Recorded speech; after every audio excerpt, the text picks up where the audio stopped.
Assalamualaikum warahmatullahi wabarakatuh. Selamat pagi anak-anak semua, khususnya anak-anak kelas 5 di sekolah dasar sekecamatan Lemahungkuk. Ya, anak-anak, pagi hari ini kalian bertemu dengan Pak Cepti di sini. Insya Allah Pak Cepti akan mengajarkan kalian pembelajaran di tema 1, subtema 1. Ya, pembelajaran keberapa? Pembelajaran ketiga, keempat, dan kelima. Oke anak-anak, sebelum kita memasuki pembelajaran ya, perlu anak-anak ingat dan perlu anak-anak perhatikan bahwa sekarang ini masih masa pandemi. Jadi ketika kalian akan keluar rumah ya bersama orang tua atau sendiri ya, kalian harus selalu mematuhi protokol kesehatan. Itu ya, penting bagi kalian. Apa saja sih protokol kesehatan? Bapak yakin kalian selalu ingat karena setiap kegiatan, setiap waktu di televisi, dimanapun ya bahkan di radio, kalian selalu diingatkan akan protokol kesehatan. Yang pertama apa tadi? Yang pertama adalah kalian harus selalu memakai masker, ya, selalu memakai masker ketika keluar rumah. Yang kedua, ketika kalian berada di tempat yang asing, kalian harus selalu menjaga jarak dengan orang-orang yang tidak kita kenal ya. Yang ketiga, kalian harus selalu mencuci tangan menggunakan sabun atau menggunakan hand sanitizer ketika akan masuk ke suatu tempat ya, entah pasar, entah toko, entah mana saja ya, yang penting kalian harus cuci tangan. Biasanya sekarang sudah disediakan di tempat-tempat tersebut, baik itu sabunnya dan juga airnya dan juga sanitizer. Oke anak-anak, seperti itu ya. Kalian harus ingat. Oke anak-anak, hari ini Bapak akan mengajari tentang bagaimana kondisi geografis mempengaruhi kehidupan orang-orang di sekitar kita ya. Yang kedua adalah Bapak juga akan mengajari kalian bagaimana nilai-nilai Pancasila dari setiap silanya. Oke ya, seperti itu. Oke, kita sekarang memasuki materi yang pertama. Materi yang pertama itu kita lihat di PowerPoint. Oke, ini anak-anak materinya ya. Yang pertama adalah kita akan membaca bacaan yang ada di layar kalian ya. Kita baca sama-sama ya. Selesai bermain, Pak Rudi mengajak Edo mengumpulkan air seni kelinci. Air seni kelinci tersebut oleh Pak Rudi disalurkan melalui saluran-saluran air dan dikumpulkan ke dalam satu wadah penampungan. Ih, bau sekali Pak, kata Edo. Benar Edo, meskipun bau, tetapi air seni kelinci ini sangat baik digunakan sebagai bahan pupuk cair organik untuk tanaman. Sayuran akan tumbuh dengan subur, tanaman buah akan cepat berbuah, dan tanaman bunga akan cepat berbunga. Jawab Pak Rudi. Tiba-tiba Pak Edo datang ke kandang kelinci. Pak Eko meminta air seni kelinci milik Pak Rudi untuk memupuk sayuran di belakang rumahnya. Dan dengan ikhlas, Pak Rudi pun memberikan sebagian air seni kelinci tersebut kepada Pak Eko. Pak, kenapa air seni kelinci itu diberikan kepada Pak Eko? Kan sayang Pak, tanya Edo penasaran. Iya, tidak apa-apa Edo, kita harus saling membantu. Jika ada orang yang membutuhkan bantuan, kita harus secara ikhlas dan sukarela memberikan bantuan. Karena kita makhluk sosial, artinya tidak dapat hidup sendiri dan membutuhkan bantuan orang lain. Jawab Pak Rudi. Dan ingat, saling membantu dan tolong-menolong adalah bentuk dari pengamalan sila Pancasila juga loh, tambah Pak Rudi. Benar sekali Pak, jika tidak salah, sila kemanusiaan yang adil dan beradab, kata Edo. Oke, anak-anak, tadi sudah Bapak bacakan ya, wacana tentang apa itu? Tentang kegiatan Edo dan Pak Rudi. Apa sih yang dilakukan Edo dan Pak Rudi? Mereka mengambil air seni hewan kelinci ya anak-anak. Air seni itu apa? Air seni adalah air, kalau biasa kita sebut adalah air kencing ya, air kencingnya kelinci. Nah, itu air kencing itu digunakan untuk apa? Digunakan sebagai pupuk ya, pupuk alami ya anak-anak. Ya, pupuk alami ini digunakan untuk menyuburkan tanaman. Seperti itu ya. Nah, dari wacana tersebut banyak pembelajaran yang kita raih, yang kita dapat. Yang pertama adalah kondisi di rumah Pak Rudi memiliki peternakan kelinci. Ya, peternakan kelincinya ini bukan hanya menghasilkan kelinci saja, anak-anak, tetapi juga kotoran kelincinya pun bisa menghasilkan sesuatu. Contohnya tadi, air seni kelinci bisa digunakan untuk pupuk. Nah, kondisi-kondisi inilah atau pemikiran-pemikiran seperti Pak Rudi lah yang harus kita contoh. Kita bisa memanfaatkan segala sesuatu untuk menjadikan apa? Untuk menjadikan manfaat yang lebih. Ya, contoh lain anak-anak. Ketika kita habis minum dari botol kemasan plastik, biasanya kita apakan? Biasanya setelah kita minum kita langsung buang saja. Botol plastiknya memiliki nilai jual tersebut. Nah, itu bisa dijadikan apa? Dijadikan alat benda lain, ya, dimanfaatkan untuk benda-benda lain. Nah, inilah yang harus kita contoh dari Pak Rudi, memanfaatkan segala sesuatu. Mungkin sebagian orang melihatnya, ih jijik, ya, air seni kelinci kok diambil, ya, itu kan bau, bahkan kata Edo pun seperti itu. Edo merasa jijik melihat awalnya, tapi ketika dijelaskan bahwa ini bermanfaat untuk tumbuhan, dia menjadi mengerti. Nah, kita pun harus seperti itu, anak-anak. Kita harus mencontoh, punya pemikiran-pemikiran yang seperti itu, ya. Jadi kita tidak menyia-nyiakan sesuatu. Itu, nah, ya. Nah, ini jadi pembelajaran untuk kita. Nah, Pak Rudi ini orang yang baik hati, ya. Ketika ada Pak Eko datang meminta, dia berikan dengan sukarela, ya. Dia berikan dengan sukarela, ya. Tidak harus membeli, ya, Pak Eko. Berikan saja dengan ikhlas. Nah, ini ada dalam pengamalan Pancasila. Tadi kata Edo, ya. Pancasila keberapa tadi, ya? Sila kemanusiaan yang adil dan beradab di situ, ya. Nah, sila kemanusiaan yang adil dan beradab ini mencerminkan orang Indonesia seutuhnya. Orang Indonesia itu ramah, anak-anak. Orang Indonesia itu baik hati. Bahkan dulu terkenal orang Indonesia itu orang yang murah senyum, ya, tidak mudah tersinggung, tidak mudah marah-marah seperti itu, ya. Nah, ini yang harus kita pertahankan. Ya, jangan sampai kita mudah tersinggung, kita mudah marah, pelit dan lain sebagainya. Ini ya yang harus kita contoh. Jadi, dalam wacana tadi ada pembelajaran-pembelajaran yang akan kita dapat. Kalau kita baca dengan sungguh-sungguh, kalau kita baca dengan teliti. Oke, anak-anak, sekarang kita kembali ke pekerjaan. Pekerjaan yang dilakukan Pak Rudi adalah memanfaatkan sesuatu yang ada di rumahnya, yang ada di lingkungan sekitarnya. Nah, sekarang kita kembali ke PowerPoint, kita akan melihat beberapa pekerjaan yang sesuai dengan karakter lingkungannya masing-masing. Mari kita lihat di PowerPoint-nya, anak-anak, ya. Oke, baik anak-anak, ini yang pertama. Nah, di sini macam-macam pekerjaan. Yang pertama adalah nih gambar seorang nelayan, ya, seorang nelayan. Dia menjaring ikan, ya, menjaring ikan. Yang satunya adalah seorang petani. Nah, anak-anak, kira-kira anak-anak tahu tidak? Seorang nelayan itu biasanya dia hidup di mana? Apakah di pegunungan? Apakah di perkotaan? Oh iya, betul sekali. Biasanya seorang nelayan itu hidupnya di pesisir pantai, ya, anak-anak, biasanya, ya. Kalau di Cirebon ini contoh di Gebang sana, ya, di Kabupaten Cirebon, atau di daerah mana?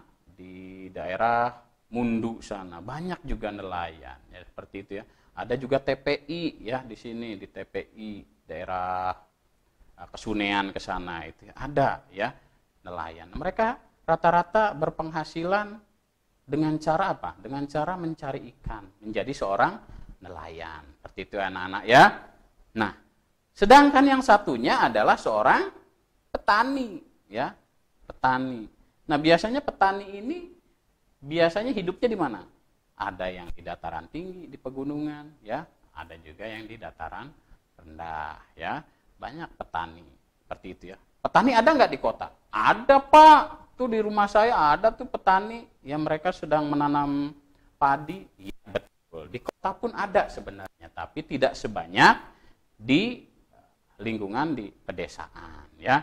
pedesaan itu banyak, hampir rata-rata orangnya bekerja sebagai petani, baik itu buruh taninya atau yang memiliki lahan sawahnya. Nah ini ya bedanya. Jadi kalian bisa membedakan, biasanya di pesisir itu banyak nelayan ya, karena mereka mencari makan atau mencari penghidupannya dari menjaring ikan, sedangkan di dataran rendah, di dataran tinggi, di daerah pegunungan, rata-rata orang menjadi seorang petani. Petani banyak macamnya, ada petani petani menanam padi ya, menanam buah-buahan, menanam umbi-umbian dan lain sebagainya. Nah, ini macam-macam pekerjaan tergantung lingkungannya ya, lingkungannya. Kalau di kota ada nggak apa pekerjaan? Oh, ada jelas. Kita lihat di gambar selanjutnya ya. Nah, ini biasanya kalau di perkotaan itu orang-orangnya adalah orang-orang kantoran biasanya ya, walaupun tadi disebutkan oleh Bapak ada juga di perkotaan yang berkebun, ada juga di perkotaan yang bertani, ada, tapi tidak sebanyak orang yang bekerja di kantor atau sebagai pegawai. Atau bahkan di perkotaan ini banyak juga seorang kuli ya, kuli bangunan ya. Kenapa di kota banyak? Karena di kota biasanya banyak membangun gedung-gedung, membangun perumahan dan lain sebagainya. Nah ini biasanya kalau di kota seperti itu pekerjaannya ya anak-anak. Jadi kalian bisa membedakan nih. Pak, di kampung saya itu di rumah nenek saya ada juga itu orang yang bekerja di kantor ya. Pak Lurah, Pak Kuwu, Pak Kades ya, itu semua orang kantoran. Ya betul anak-anak, seperti itu. Jadi semuanya sebenarnya di mana-mana ada merata. Tapi yang kita lihat adalah jumlahnya, besarnya. Rata-rata kalau di kota orang mencari uang, mencari nafkah untuk keluarganya dengan cara apa? Dengan cara ya pergi ke kantor ya, menjadi kuli bangunan, menjadi kuli panggul ya, menjadi seorang guru, menjadi seorang arsitek biasanya di kota. Tetapi di perkampungan tadi sudah dijelaskan ya, banyaknya petani di sana untuk menanam tanaman. Kalau di pesisir pantai banyak juga banyak nelayan di sana mencari ikan. Begitu ya anak-anak ya. Nah ini bisa membedakan ya, walaupun dimanapun ada sebenarnya ya. Tapi kita lihat jumlahnya, yang banyak di mana, yang sedikit di mana. Nah kita lihat yang banyaknya. Begitu ya anak-anak ya. Oke. Nah macam-macam pekerjaan ini bukan berarti membeda-bedakan anak-anak. Ya tetap sama aja. Kita sama-sama manusia ya. Kita sama-sama hidup di Indonesia. Tidak perlu membeda-bedakan. Oh, jangan sampai saya mau petani nggak mau bergaul dengan orang kota, ya. Saya mau nelayan tidak mau bergaul dengan orang kota. Nah, nggak bisa seperti itu. Atau saya mah nggak bisa deket-deket para petani, ya. Takut takut kotor, ya. Takut dan lain sebagainya. Enggak, ya. Tetap macam-macam pekerjaan merupakan justru menjadi kebanggaan kita semua. Kenapa? Karena masing-masing orang memiliki pekerjaan, ya. Tidak ada yang nganggur, ya, tidak ada yang malas. Nah, ini tidak bisa seperti itu. Ada di sini malah gambar ada koki, ya. Nah, koki ini dulu mungkin kita pikirannya kalau koki itu biasanya seorang perempuan, Pak. Nah, enggak, sekarang laki-laki banyak, ya. Kamu tahu Chef Juna, ya, Chef Arnold itu laki-laki semua, ya. Tidak hanya perempuan sekarang yang mengerti masak-memasak dan lain sebagainya. Itu ya, anak-anak perlu kalian pahami ya. Macam-macam pekerjaan ini yang penting halal ya. Yang penting bekerja itu halal, tidak yang merugikan orang lain. Oke, seperti itu anak-anak ya. Selanjutnya, sebelum kita ke ragam transportasi di Indonesia, kembali lagi ke Bapak ya di sini. Anak-anakku sekalian, yang namanya ragam pekerjaan merupakan anugerah, ya.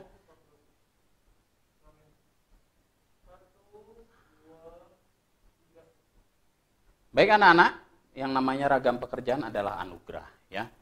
Bukan merupakan menjadi jarak untuk kita semua. Justru harus kita banggakan ya anak-anak ya. Justru kita harus kita banggakan. Jadi kemanapun kita pergi, kita mudah mencari pekerjaan. Asal apa? Asal mau, asal nurut, ya, asal halal yang penting dan baik pekerjaannya. Itu yang penting ya anak-anak. Oke anak-anak, di perkotaan biasanya kalau orang bekerja ya menggunakan transportasi apa? Ya biasanya mengandalkan transportasi yang sudah otomatis menggunakan mesin. Ada yang naik motor, ada yang naik mobil. Ya kalau di perkotaan seperti itu ya. Termasuk Bapak ini kalau bekerja dari rumah ke sekolah itu menggunakan transportasi bermesin, itu motor ya. Di pedesaan beda lagi ya. Mungkin ada sebagian yang pakai motor ya, mungkin ada sebagian yang pakai mobil juga ya. Nah, tapi dulu kalau di pedesaan itu biasanya mereka menggunakan transportasi apa? Biasanya menggunakan sepeda, biasanya menggunakan kuda delman ya. Kalau zaman dulu ya insya Allah sekarang walaupun sudah semakin maju, tetap sebagian kecil masyarakat mempertahankan tradisi-tradisi seperti itu. Ada saja ya, ada yang masih pakai kuda, ada yang masih pakai sepeda. Justru kalau menggunakan sepeda ini bisa lebih sehat ya, berangkat kerja pakai sepeda lebih sehat. Berangkat sekolah dari rumah pakai sepeda lebih sehat. Ya anak-anak ya. Nah, ini. Nah, sekarang kita lihat transportasi apa saja yang ada di Indonesia. Mari kita lihat di PowerPoint. Nah, ini. Yang pertama adalah delman ya, atau sebagian orang bilang andong dan lain sebagainya ya.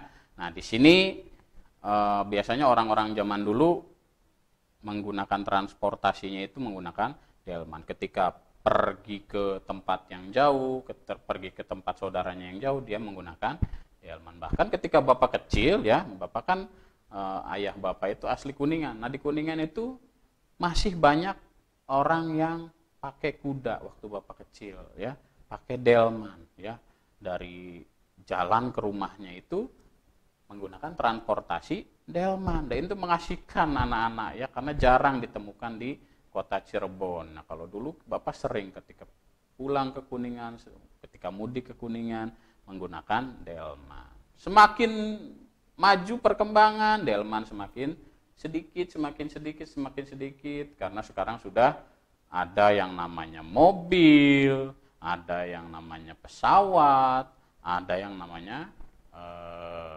ojek sekarang ya, seperti itu ya, mulai terkikis karena perkembangan zaman. Nah, sekarang delman biasanya digunakan untuk apa?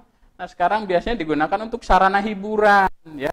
Mungkin kalian di perumahan pernah ada orang membawa delman terus keliling-keliling komplek itu ya menggunakan delman. Itu mengasihkan memang ya, mengasihkan karena jarang didapat seperti itu. Kalau dulu udah terbiasa biasa-biasa saja, sekarang orang jarang melihat delman. Ketika ada delman mungkin mereka nostalgia, akhirnya mau mengulang kembali. Nah, sekarang anak-anak sudah ada penggantinya lebih besar dan juga bisa menampung jumlah penumpang yang banyak, yaitu apa?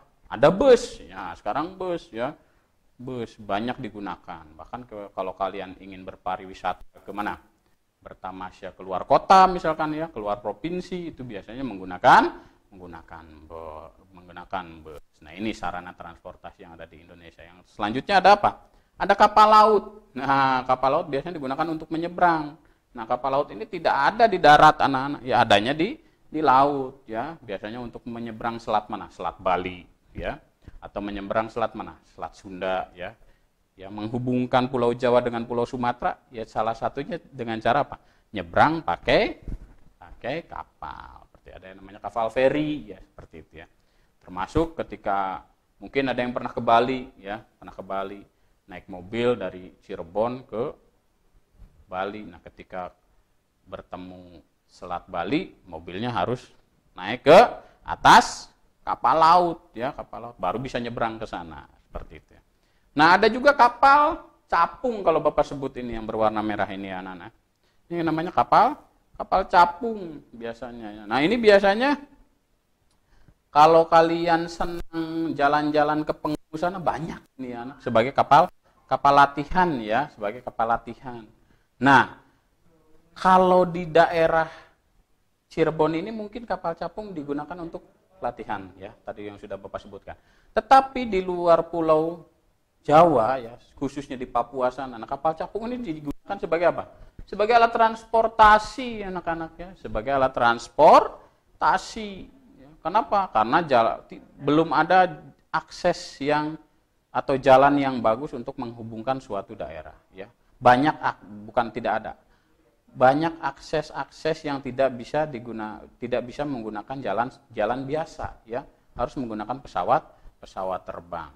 Ya. Seperti teman Bapak kemarin ya, ketika Bapak pelatihan 1 minggu di Malang itu, ada yang mereka bercerita ketika ingin pergi ke kota saja mereka harus menggunakan kapal kecil ya, kapal kecil, bukan kapal gede ya. Kapal gede tidak akan cukup bandaranya ya. Kalau kapal kecil itu tidak membutuhkan bandara yang besar ya. Bandara yang besar tidak perlu, jadi lebih ringkas. Nah, di sana kalau ingin pergi kemanapun, khususnya yang berada di daerah Puncak Jaya sana, kalau mau ke kota mereka harus apa? Menggunakan apa? Menggunakan pesawat, ya. Menggunakan pesawat, mau belanja, ya, mau mau ada urusan kedinasan barangkali, ya, seperti itu, mau bersilaturahim dengan keluarganya, itu menggunakan apa? Menggunakan pesawat kecil. Nah itu ya anak-anak ya. Nah, transportasi ini digunakan sesuai dengan wilayahnya. Tadi Bapak sebut di daerah yang akses jalan rayanya sedikit, ya, untuk menghubungkan daerah tertentu ada yang menggunakan pesawat. Tadi Bapak sudah sebutkan, ada di daerah Papua sana, seperti itu ya.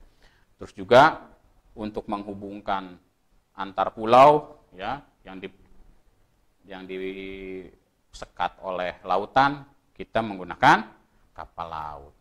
Ya. Terus sekarang kalau mau jalan-jalan keluar kota, ya, cukup menggunakan bus dan tidak menggunakan waktu yang lama. Nah ini transportasi ini merupakan adaptasi terhadap lingkungan yang ada. Mungkin seperti itu ya anak-anak ya. Oke ya anak-anak.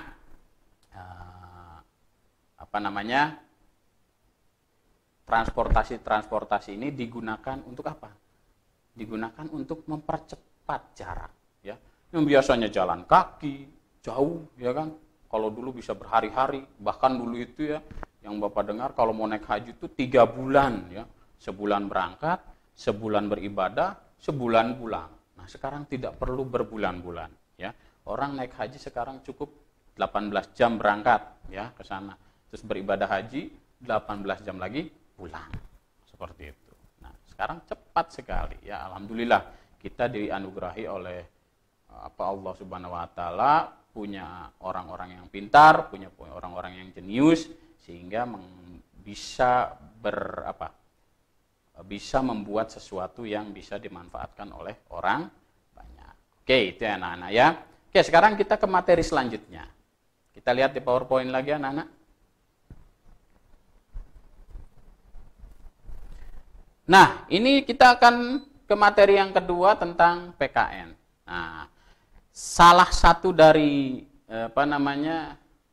Pancasila yang akan kita bahas adalah sila ketiga, yaitu sila Persatuan Indonesia. Indonesia itu harus selalu bersatu, ya, tidak boleh bercerai-berai. Ada istilah yang namanya apa? Bersatu kita teguh, bercerai kita runtuh. Sebuah lidi akan dengan mudah kita patahkan. Tapi jika 100 lidi kita jadikan satu, insya Allah sulit orang untuk mematahkan. Oke, kita baca ya sekarang ya. Sila ketiga, Persatuan Indonesia. Makna dan nilai yang terkandung dalam sila ini adalah menjaga persatuan dan kesatuan negara Republik Indonesia dengan menerapkan sikap cinta tanah air, rela berkorban demi bangsa dan negara, serta memajukan pergaulan demi persatuan dan kesatuan bangsa yang berbineka tunggal ika. Nah, ini makna yang terkandung dalam sila ketiga ini, yaitu Persatuan Indonesia.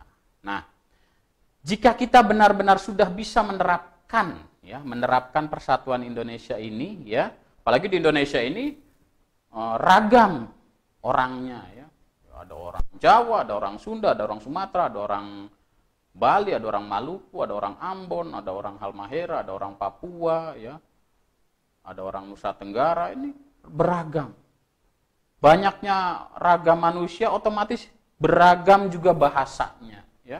Beragam bahasanya, ada bahasa Sunda, bahasa Jawa, bahasa Betawi ya. Di Pulau Jawa aja banyak ya. Apalagi di luar Pulau Jawa banyak sekali ya. Bahkan kemarin Bapak lihat di internet itu bahasa di Indonesia itu kurang lebih hampir 700 ya ragam bahasa yang ada ya.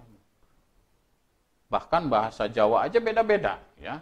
Bahasa Jawa aja beda-beda. Ada yang beda pelafalannya, ada yang beda logatnya dan lain sebagainya. Seperti itu ya anak-anak ya. Nah, dengan persatuan maka bangsa Indonesia sampai sekarang alhamdulillah ya lebih dari 70 tahun sudah merdeka ya. Sudah merdeka Indonesia ini ya. Dengan apa? Dengan persatuan ya. Poinnya adalah apa? Cinta tanah airnya itu. Kemanapun kita pergi, ya, ke pulau manapun kita pergi yang ada di Indonesia, yang pertama dikedepankan adalah rasa cinta tanah airnya. Misalkan Bapak orang dari Pulau Jawa pergi ke Pulau Kalimantan, karena merasa Indonesia maka Pulau Kalimantan pun akan menjadi pulaunya Bapak juga.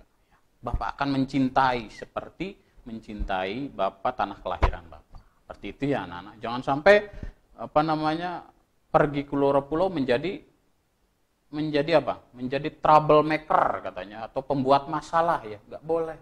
Ya, justru kita harus apa? Harus ingat ada sebuah peribahasa. Di mana bumi dipijak, di situ langit dijunjung. Ya, artinya apa? Kemanapun kita pergi, kita harus selalu menghormati adat istiadat di daerah tersebut. Kita harus mencintai ya adat istiadat di daerah tersebut ya, jangan sampai kita merusaknya ya. Jangan sampai kita merusaknya. Kalau merusak artinya apa? Berarti kita tidak paham sila persatuan Indonesia. Nah itu ya. Ada lagi ya nilai selain cinta tanah air dari sila ketiga ini, ada rela berkorban. Nah, rela berkorban demi bangsa dan negara. Nah, sekarang nih ada anak-anak ya yang sedang rela berkorban demi bangsa ya. Apa itu? Ada olimpiade. Nah, atlet-atlet asal Indonesia sedang berjuang penuh pengorbanan di sana ya. Demi apa? Demi bangsa dan negara. Demi mendapatkan medali. Kalau sudah mendapatkan medali, mereka akan mengharumkan nama baik Indonesia. Nah, selain berkorban demi bangsa dan negara, kita juga harus dalam bergaul harus bersatu. Nggak boleh milih-milih, saya emang bergaulnya dengan orang Jawa saja, saya mah bergaulnya dengan orang Sumatera saja, saya mah bergaulnya dengan orang Bali saja, enggak boleh. Semuanya harus kita ajak bicara. Kita harus akrab dengan siapapun. Begitu ya anak-anak ya. Jangan sampai milih-milih teman, nggak boleh ya. Milih-milih teman itu nggak boleh. Tapi boleh kalau misalkan anaknya ya ini mah nakal. Nah, tidak boleh dimusuhi, tapi cukup dijauhi saja ya. Tidak perlu terlalu akrab seperti itu ya. Cukup dijauhi saja. Nggak usah ikut memusuhi. Ya, ketika ada orang lain memusuhi si A misalkan, kita ikut-ikutan memusuhi si A itu nggak boleh ya. Nggak boleh ya.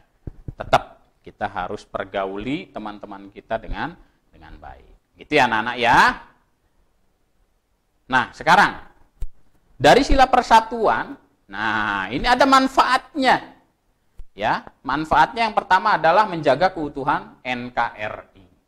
Nah, karena kita memang negaranya negara dengan banyak pulau, dipisahkan oleh lautan ya. Tanpa persatuan kita tidak akan utuh anak-anak. Ya alhamdulillah ya, sampai sekarang kita utuh. Tidak bercerai-berai, tidak berpisah-pisah. Tidak ada yang mendirikan negara sendiri di luar Indonesia. Semuanya bersatu. Baik yang dari ujung barat sana ya di daerah Aceh sana ya, di ujung barat atau di ujung timur sana ya. daerah Papua sana, daerah Merauke ya, semuanya bersatu ya, seperti itu. Yang kedua, menjaga perdamaian. NKRI dengan persatuan kita menjaga perdamaian ya, menjaga ucapan ya. Ingat, menjaga ucapan ini penting ya. Jangan sampai ucapannya menyakiti hati seseorang. Untuk menjaga perdamaian seperti itu anak-anak. Jangan sampai perilaku kita menyakiti hati seseorang. Nah, itu yang menjadi kekuatan kita ya. Ucapan kita halus, tidak menyakiti seseorang, perilaku kita juga baik di hadapan orang lain ya, seperti itu. Itu penting ya anak-anak. 3, memperkuat perketahanan nasional ya. Yang keempat, memperkuat jati diri bangsa. Yang kelima, mencegah terjadinya perang atau konflik antar suku. Yang keenam, menciptakan kerukunan. Yang ketujuh, membangun bangsa Indonesia lebih maju. Yang kedelapan, menciptakan rasa toleransi dan tenggang rasa. Yang kesembilan, menciptakan rasa kekeluargaan, semangat bersatu, saling tolong menolong, peduli sesama, dan gotong royong dalam kehidupan bermasyarakat. Yang ke-10, menciptakan keadilan sosial yang lebih baik, rukun, seimbang, selaras, tentram, setia kawan, aman, dan damai. Yang ke-11, memperkecil kesenjangan sosial yang terjadi di masyarakat. Yang ke-12, menciptakan ketenangan bagi masyarakat dalam memeluk suatu agama tanpa adanya kecaman serta kekerasan dari pihak yang bertentangan. Yang terakhir, menjaga tegaknya hak asasi manusia dan mencegah penyelewengan. Itu ya anak-anak ya. Alhamdulillah, kalau kita sudah bisa bersatu, insya Allah kita akan selalu utuh dalam bingkai NKRI atau Negara Kesatuan Republik Indonesia. Oke anak-anak, mudah-mudahan materi ini bisa kalian pahami. Dan yang penting apa? Selain dipahami adalah diaplikasikan ya dalam kehidupan sehari-hari. Ya, insya Allah di lingkungan kita ini beragam sekali asal orang. Di tetangga kita misalkan ada yang dari Aceh, tetangga kita misalkan ada yang dari Medan, ya, tetangga kita barangkali ada yang dari Madura. Nah itu harus kita jaga keutuhannya. Kita harus selalu harmonis dengan tetangga-tetangga kita. Ya, jangan sampai bertengkar, apalagi sampai berantem. Itu tidak baik anak-anak. Nah, itu ya, ini penting sekali. Kalian tidak boleh hanya paham dalam pembelajaran, tapi juga harus bisa mempraktekkan hal tersebut. Ya, keutuhan apa? Negara Kesatuan Republik Indonesia. Bila kita sudah bisa bersatu, insya Allah negara kita akan semakin maju, ya, akan semakin sejahtera, akan semakin damai. Seperti itu ya anak-anak ya. Oke, baik anak-anak. Untuk kegiatan hari ini mungkin Bapak cukupkan sekian. Dan adapun evaluasi, silahkan kalian nanti ada di Google Classroom-nya masing-masing atau Microsoft Teams-nya masing-masing sesuai dengan apa yang diperintahkan oleh wali kelas kalian atau guru mata pelajaran kalian. Oke, silahkan ya. Nah, sekali lagi anak-anak, mungkin itu yang bisa Bapak sampaikan. Kurang lebihnya Bapak mohon maaf yang sebesar-besarnya. Kita jumpa lagi di lain waktu ya. Tetap sehat, tetap semangat ya. Dan kita sama-sama berdoa semoga pandemi COVID-19 ini segera berlalu dan kita bisa sama-sama masuk kelas kembali seperti biasanya. Amin ya robbal alamin. Oke, sampai jumpa. Wassalamualaikum warahmatullahi wabarakatuh.